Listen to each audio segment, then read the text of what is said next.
Thank you very much. Namaskar. We are going to discuss today a subject which I think our Indian culture has imbibed in its everyday life, but somewhere we have left it and we are not practicing that with our own near and dear people. And what is that? The gratitude. आज मैं अपने दर्शकों को बताऊं कि आज हम चर्चा करेंगे कि अपने नियर डियर और किसी का भी धन्यवाद देना, एहसानमंद होना, या अंग्रेज़ी में कहें तो ग्रैटिट्यूड प्रकट करना, क्योंकि हम नहीं करते हैं अपने बच्चों से, अपने माँ बाप से, उनको कभी थैंक यू नहीं कहते हैं। बल्कि यहाँ तक कि हमारे कल्चर में अभी तो ये हो गया है कि अगर आप मेरे क्लोज़ हो और मैं आपके लिए कुछ करता हूँ और आप अगर थैंक यू कहते हो मुझे, तो शायद मुझे बुरा लगता है। लेकिन क्या ये सही है, गलत है? आज इस बात पर चर्चा करेंगे। What do you think is the meaning of gratitude? अगर हम अपने आप ज़रा देखें, अपने आप को इस विषय में थोड़ा सोचें, तो कहीं ना कहीं हमें लगता है कि हम ज़िंदगी में हमारा दिन किसी न किसी कंप्लेंट से शुरू होता है। कंप्लेंट किस किस्म की हो, ये हर एक आदमी के अपने ऊपर निर्भर करता है।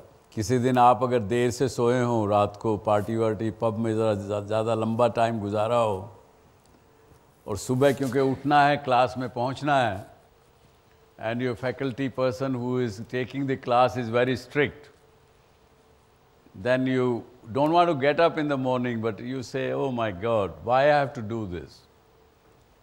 That is how I start my day, complaining about something. When something bad happens to us, something wrong happens to us, generally what do? We find somebody else to be blamed for. So two things. One is we find somebody else to be a scapegoat, or if we are honest to ourselves, then we say कि हाँ यार गलती हो गया, we accept it. But regretting is wrong again.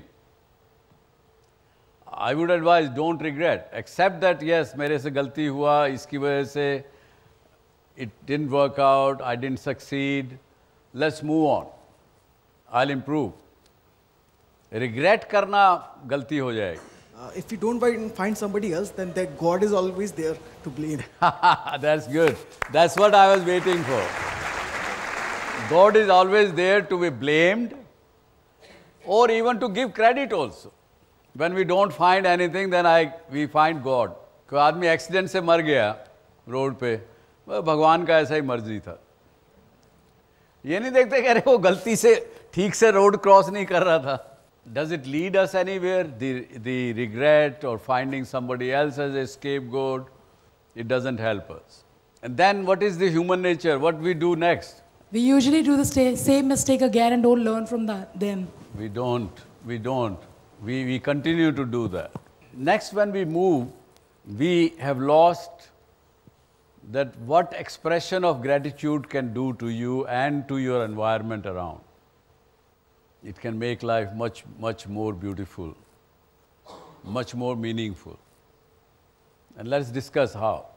We had the culture in this country from decades. Whenever you will do any good thing, you will enter into new house, you will enter into new class, you will go to the next standard. घर से निकलते हो examination के लिए, तो माँ क्या करती है? दही खा के जाओ बेटा।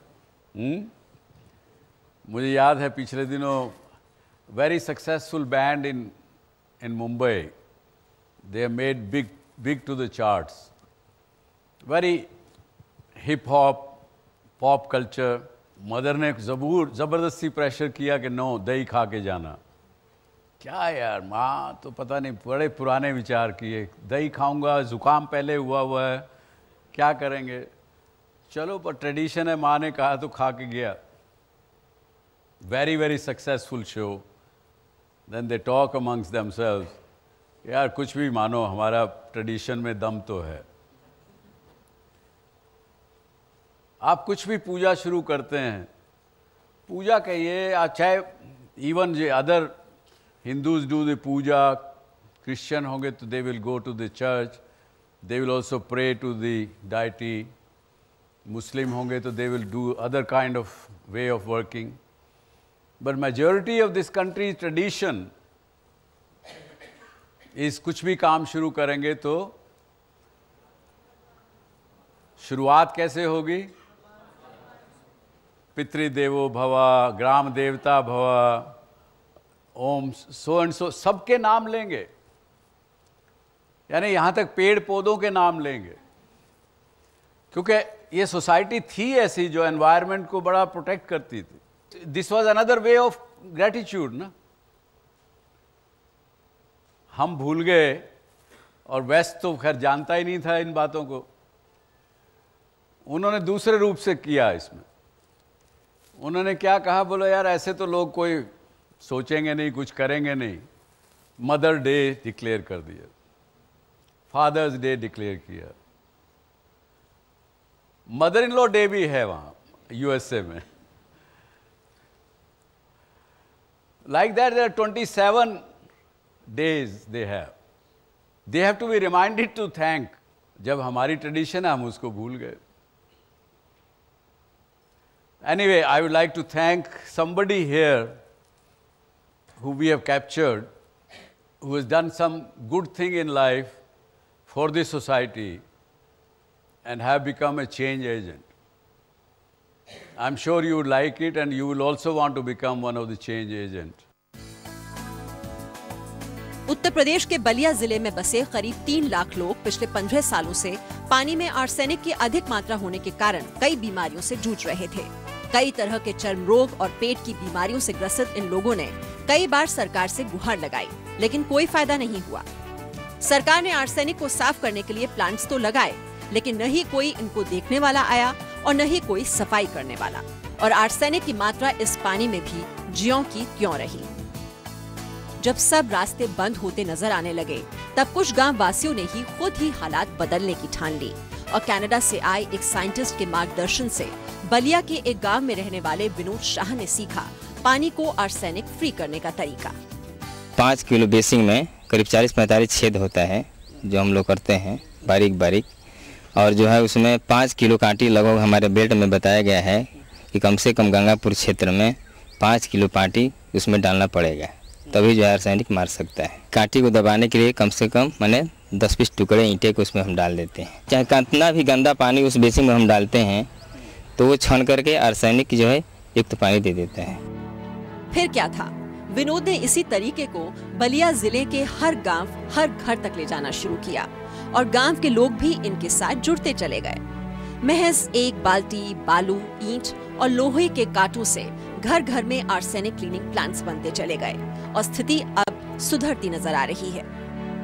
हमने जब ये देखा कि कई सालों से जो है कि गंदा पानी पीने से हम लोग बीमार पड़ गए, तो बच्चे भी बीमार पड़ गए.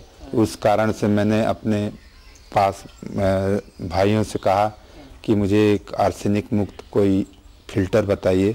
तो फ़िल्टर हमने लगा लिया और इसका पानी शुद्ध मिलता है. पहले लोग पेट की बीमारियों से, स्किन डिजीज, तरह तरह की बीमारियां हो जाती थी और इस पानी के सेवन करने से वो तमाम तरह की जटिल जो बीमारियां थी वो उनसे लोगों को बहुत हद तक निजात मिल चुका है.